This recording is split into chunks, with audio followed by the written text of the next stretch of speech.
Hello friends, this is Deepak Singh और आज हम टॉपिक डिस्कस करेंगे नेट जीरो का। नेट जीरो का टॉपिक आप न्यूज़पेपर्स में रेगुलरली बेसिस पे पढ़ रहे होंगे, काफ़ी कोचिंग इंस्टीट्यूट्स के नोट्स में, वेबसाइट्स पे, हर जगह पे आपने इस टर्म के बारे में पढ़ा होगा।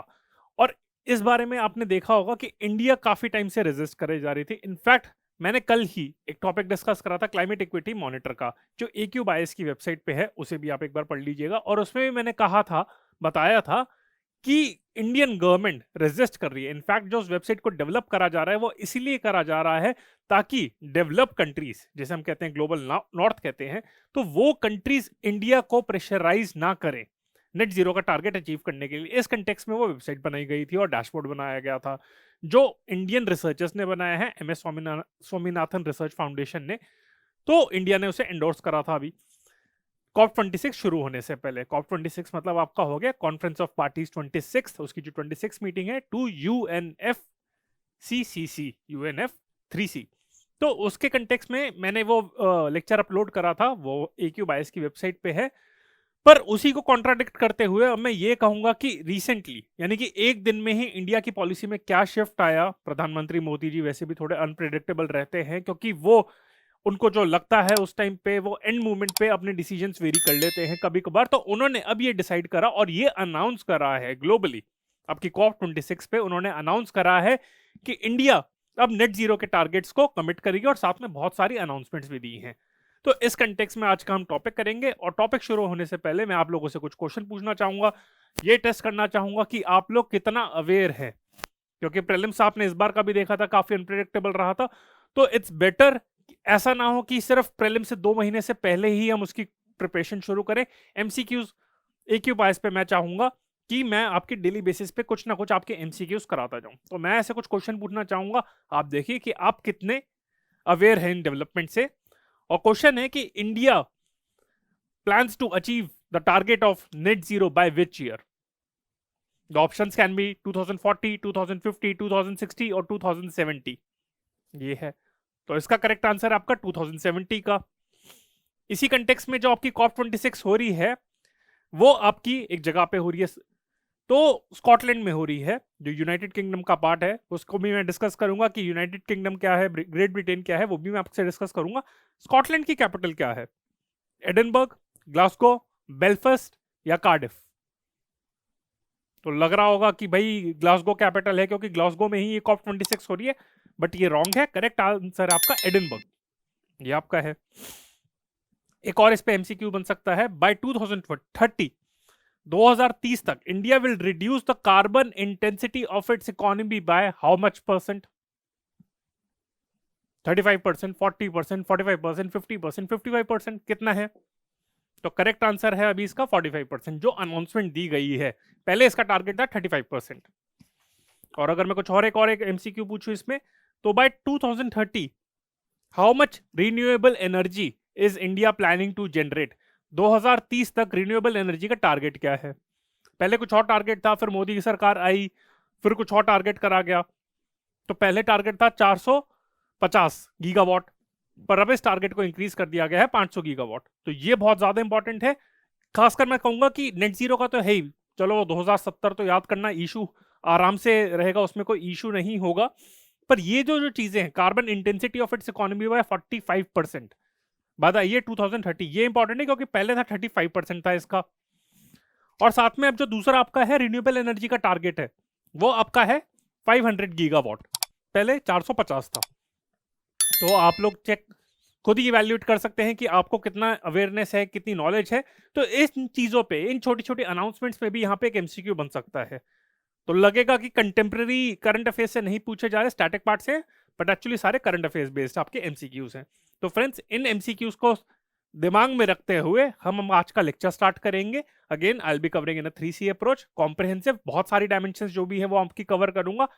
COP26 पे इंडिया ने अनाउंसमेंट करी है, वो तो बताऊंगा ही, साथ में नेट जीरो क्या होता है, बाकी सारी कंट्रीज क्या कर रही हैं, नेगेटिव एमिशन क्या होता है, पॉजिटिव एमिशन क्या होता है, ये सब भी डिस्कस करूंगा। But I will be discussing in a very concise manner, and it will be contemporary in approach. जो अब तक की डायमेंशंस हैं, जो भी डेवलपमेंट है, वो मैं सारी कवर करूंगा in this lecture. So let's start the topic of net zero in the context of India at COP26। तो ये आज के, यानी कि नवंबर 2021 का जो हिंदू न्यूज़पेपर है उसमें ये फ्रंट पेज पे ये आपका एडिटोरियल आया है, मतलब ये आपका न्यूज़ आर्टिकल आया है। ये न्यूज़ आर्टिकल आया है, इस पे काफ़ी सारे एडिटोरियल्स भी आएंगे आने वाले दिनों में, तो ध्यान से पढ़ते रहने दिया, क्योंकि इसका एनालिसिस आएगा। क्योंकि इस पे अपोज भी करा जा रहा था कि इंडिया को नेट जीरो पे कमिट करना चाहिए, नहीं करना चाहिए। तो 2070 2070 ये आ गया कि प्रधानमंत्री मोदी जी ने बोल दिया जी ये COP26 की समिट है। तो इसी कंटेक्स्ट में जैसे मैंने आपको बताया था, जो COP26 आपकी कहाँ पे हो रही है, ग्लासगो में हो रही है आपकी, स्कॉटलैंड में, तो वहां पे अनाउंसमेंट करिए। और उससे एक दिन पहले ही, यानी कि इस समिट से बिल्कुल स्टार्ट होने से पहले ही, क्लाइमेट इक्विटी मॉनिटर, ये इंडियन रिसर्चर्स ने जो वेबसाइट और डैशबोर्ड बनाया है, इसे इंडिया ने पब्लिकली एंडोर्स करा था। MS स्वामीनाथन रिसर्च फाउंडेशन और बाकी कुछ इंस्टीट्यूशन ने बनाई है। इसका लेक्चर ऑलरेडी AQ बायस की वेबसाइट पे है, तो वहां से देख लीजिएगा। और COP26 के बारे में बताया था, United nation framework convention on climate change. ये आपका कहां पे हो रहा है? ग्लासगो में, इन Scotland, which is a part of United kingdom. ये 31 अक्टूबर 2021 से लेकर 12 नवंबर 2021 तक हो रही है, under the co presidency of UK as well as Italy. इस पे भी एक MCQ बन सकता है कि कौन इसका COP26 का प्रेसिडेंट था, यूके था, इटली था, 1 and 2 यानी कि बोथ द कंट्रीज और नन ऑफ द अबव, इस टाइप के MCQ बन सकते हैं। तो करेक्ट आंसर इसमें होगा बोथ द कंट्रीज। और यहां पे मैं आपको बताना चाहता था कि ये यूके का मैप है। तो यूके का हमको कंफ्यूजन होती है कि ब्रिटेन है, ग्रेट ब्रिटेन है, क्या है। तो ये आपका यूनाइटेड किंगडम है। इसके 4 पार्ट आते हैं। नॉर्दर्न आयरलैंड, जिसकी कैपिटल है बेलफास्ट। स्कॉटलैंड, जिसकी कैपिटल है Edinburgh, not Glasgow, Edinburgh. Glasgow is the largest city, but the capital city of Scotland is Edinburgh. Then the third part is Wales, जिसकी capital है Cardiff. And last but not the least, and in fact the largest is England, जिसकी capital है London. तो ये आपका UK का part है। तो ज्योग्राफी पॉइंट ऑफ व्यू से भी कवर कर लिया है। तो सिर्फ एनवायरमेंट ही नहीं, हम यहाँ पे ज्योग्राफी भी आपको पढ़ा रहे हैं। तो आप देखिए यहाँ पे और कहाँ पे कितने इंस्टीट्यूट इतना एफर्ट डालते हैं।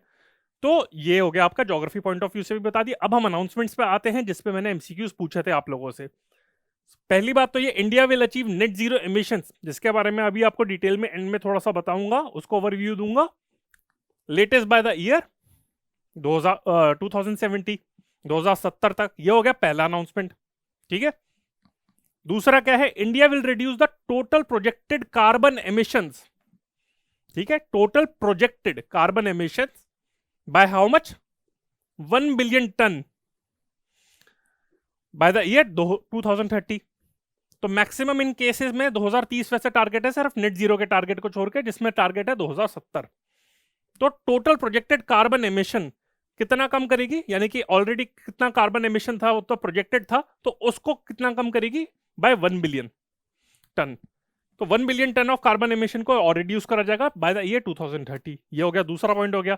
तीसरी की अनाउंसमेंट क्या रही थी इसमें कि 2030 तक ही India will reduce the carbon intensity of its economy, carbon intensity of its economy, that is emission intensity per unit of GDP by how much percent? 45%। इस पे मैंने आपसे MCQ पूछा था और बार बार एम्फसाइज कर रहा था, पहले ये 35% था, अब 45% हो गया। Earlier it was 35%, now it is 45%। That is the target bye the year 2030। अब चौथे पॉइंट पे आते हैं कि बाय द ईयर 2030, अगेन 2030 ही आ गया, यहाँ पे भी 2030 है। तो नेट इमिशन को छोड़ नेट जीरो को छोड़ के हर जगह में टारगेट ईयर क्या है? 2030। India will ensure 50% of its energy will be source from renewable sources. अब ये बोल तो दिया, बड़ा प्रॉमिस बोल तो दिया, पर देखते हैं कि 50% तक जाता है नहीं जाता। तो जो भी रिन्यूएबल हमारा टोटल एनर्जी होगी उसमें से 50%, हाफ यानी कि आपकी रिन्यूएबल एनर्जी से आएगी। और टारगेट क्या है 2030 का? कितनी एनर्जी रिन्यूएबल एनर्जी से इन टर्म्स होनी चाहिए? तो यानी कि 500 gigawatt of renewable energy will be generated by the year 2030। उसके लिए सिस्टम्स यानी कि पूरे mechanism, solar system, wind power system, पूरे टारगेट्स अचीव कर जाएंगे। और पहले टारगेट था 50 गीगावाट, यानी कि पहले 450 था, अब उससे करके हो गया है 500, ठीक है। तो ये भी है। तो ये तो अनाउंसमेंट है, साथ में मोदी जी ने एक अपील भी करी है। ये अनाउंसमेंट नहीं, एक सेंस में एक अपील करी है। उन्होंने कहा है कि हमने टारगेट, तो इंडिया बहुत रिलक्टेंट था कि हम तो यहाँ पे नेट जीरो पे नहीं जाएंगे, but reluctantly under the global pressure, क्योंकि इंडिया सिर्फ इकलौती एक ऐसी बड़ी इकोनॉमी थी जो नेट जीरो को कमिट नहीं कर रही थी। तो इंडिया ने कहा हम कर तो लेंगे। साथ में मोदी जी ने 2 टर्म्स यूज करी जिसको बहुत ज्यादा आजकल यूज करा जा रहा है, क्लाइमेट जस्टिस और क्लाइमेट फाइनेंस। इनको याद करके घोट लेना, बिल्कुल इसको याद करना है, रट्टा मारना है। क्लाइमेट जस्टिस, क्लाइमेट जस्टिस ये याद रखनी है टर्म। और दूसरा हो गया क्लाइमेट फाइनेंस। इन पे कुछ ना कुछ प्री या मेंस में कुछ ना कुछ क्वेश्चन तो बनना ही, मेंस के लिए बहुत ज्यादा रेलेवेंट है ये। तो उन्होंने साथ में यही करा कि क्लाइमेट जस्टिस को इंश्योर करने के लिए डेवलप कंट्रीज को $1 ट्रिलियन की फंडिंग क्लाइमेट फाइनेंस प्रोवाइड करना चाहिए डेवलपिंग कंट्रीज के लिए एंड वल्नरेबल कंट्रीज के लिए। तो इंडिया ने कहा हम बिल्कुल एग्री करते हैं कि हम सारे आपके नेट जीरो के टारगेट को अचीव करेंगे 2070 तक, हुआ तो पहले भी कर लेंगे, पर उसके लिए साथ में आपको $1 ट्रिलियन ऑफ क्लाइमेट फाइनेंस आपको प्रोवाइड करना है as a part of the principle of climate justice. तो ये छठा पॉइंट हो गया। साथ में मोदी जी ने कुछ और भी कहा। उन्होंने कहा है मैं अब यहाँ पे कुछ आया हूं तो कुछ ना कुछ एक्रोनियम तो देके जाऊंगा। क्राइम मास्टर गोगो आया है तो कुछ ना कुछ लूट के जाएगा। तो उन्होंने कहा मैं एक नया एक्रोनियम बना के आया हूं लाइफ के बारे में। तो साथ में उन्होंने कहा I am proposing a one word movement in the context of climate and this is life. Life का मतलब है लाइफस्टाइल फॉर एनवायरमेंट।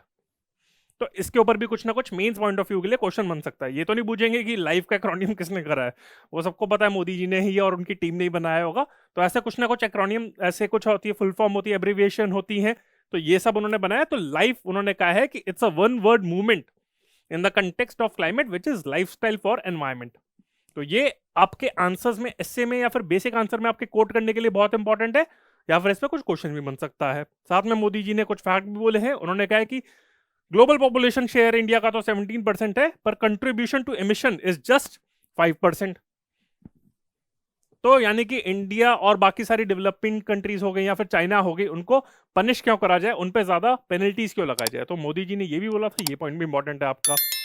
अब इसका हम एनालिसिस करें तो एनालिसिस का यही है कि जैसे मैंने अपने प्रीवियस लेक्चर में बताया था कि क्लाइमेट इक्विटी मॉनिटर जो वेबसाइट और डैशबोर्ड बनाया था, वो इसलिए डेवलप करा था गया था ताकि आपकी जो ग्लोबल नॉर्थ कंट्रीज है, डेवलप कंट्रीज है, इंडिया के ऊपर प्रेशर ना डाले। बट अब इंडिया ने मतलब नेट जीरो को कमिट करने के लिए इंडिया पे प्रेशर ना डाले, पर इंडिया ने अब एग्री कर गया है नेट जीरो के लिए, ऑल दो टारगेट ईयर काफी लेट करा है। और वो इस वजह से करे क्योंकि इंडिया इकलौती ऐसी मेजर एमिटर इकोनॉमी थी जिसने नेट जीरो को अचीव नहीं करा था। और उससे थोड़े दिन पहले ही मैंने आपको बताया था कि इंडिया बार बार बोला जा रहा था कि डेवलप कंट्रीज ने ज्यादा अभी एमिशन करा है हिस्टोरिकल, तो उन पे ज्यादा पेनल्टी होनी चाहिए। And it was also quoting the principles of equity as well as the principle of CBDR RC, यानी कि common but differentiated responsibilities, and दूसरा RC क्या है, respective capabilities. Common but differentiated responsibilities and respective capabilities, ये principle बहुत ज्यादा news में आ रहा है, तो इस पे भी कुछ ना कुछ क्वेश्चन बन सकता है। अब ये मैंने आपको बता दिया कि अनाउंसमेंट क्या हुई थी, क्या COP26 कहाँ पे हुई थी, इस पे क्या अनाउंसमेंट थी, मोदी जी ने क्या क्या टर्म्स बोली, इसके एनालिटिकल पॉइंट ऑफ व्यू से कि इंडिया ने क्यों स्टैंड अपना रिवर्स करा है। अब हम बात करते हैं नेट जीरो के बारे में भी, और उसके बाद ज्यादा टाइम नहीं लूंगा, 2-3 मिनट में आपको मैं समझा दूंगा कि एक तो ये है कि पेरिस एग्रीमेंट, बार बार आप सुन रहे होंगे कि पेरिस एग्रीमेंट क्या है। So it is the only legally binding international treaty on climate change जो 2015 में अडॉप्ट करा गया था और 2016 में फोर्स में आ गया था एट COP21 इन पेरिस, जो 2015 में हुई थी। इसका गोल क्या है, to limit global warming to 2 degree Celsius and preferably ideally to 1.5 degree Celsius, तभी टू प्री इंडस्ट्रियल लेवल, तभी हम सरवाइव कर सकते हैं, वरना तो बहुत ज्यादा प्रॉब्लम होगी अगर ग्लोबल वार्मिंग इससे ज्यादा एक्सीड कर जाए। तो ये था।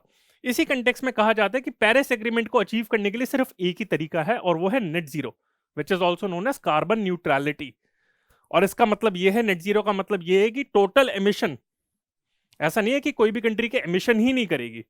इसका मतलब नेट जीरो का ये होता है कि एमिशन तो करेगी, अगर कोई भी कंट्री ग्रीन हाउस गैसेस का एमिशन कर रही है, कार्बन जो आपकी गैसेस हैं उनका एमिशन हो रही है, बट अगर एमिशन हो रहा है उनको रिड्यूस तो करे साइड बाय साइड। ऐसे मैकेनिज्म होने चाहिए नेचुरल और आर्टिफिशियल कि जिससे जो भी एमिशन होता है उसको एब्जॉर्ब कर लिया जाए, आइदर बाय नेचुरल मैकेनिज्म की, अगर आपका फॉरेस्ट है तो वो आपका as a carbon sink act करता है, या फिर by using futuristic technology such as carbon capture and storage, जो अभी काफी नेसेंट स्टेज पे है।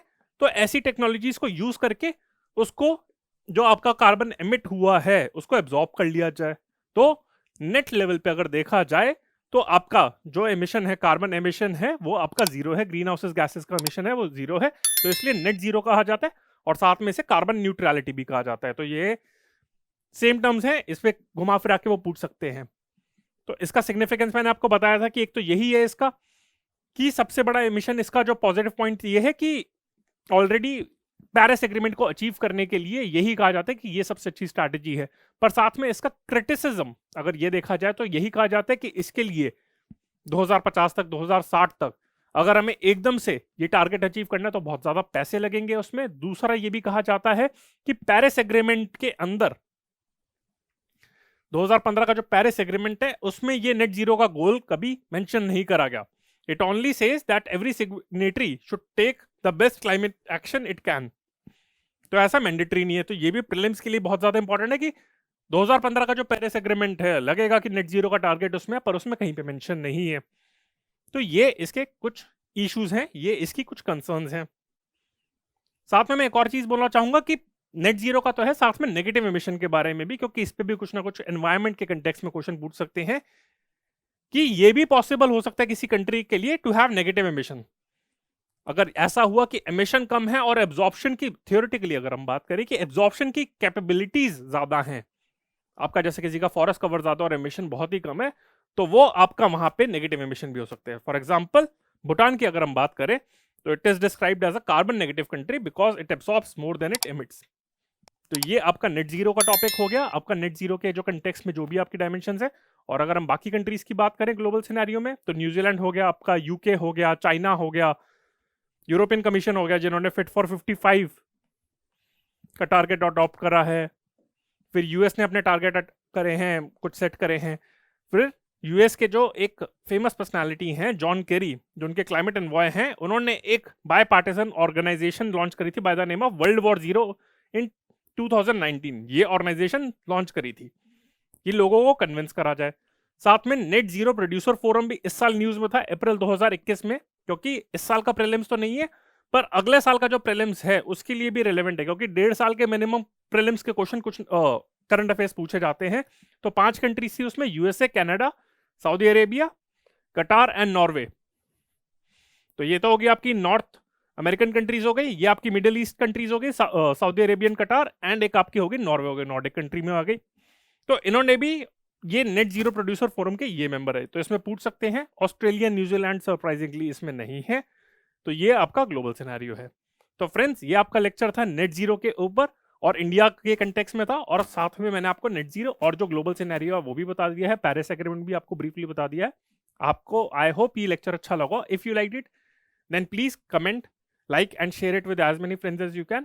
Also follow AQ Bias on various social media platforms like Facebook, Instagram, Telegram, YouTube, and this is our contact number. You can always contact us and do subscribe to the channel of AQ Bias at YouTube. So friends, thanks for watching. Bye. Thank you.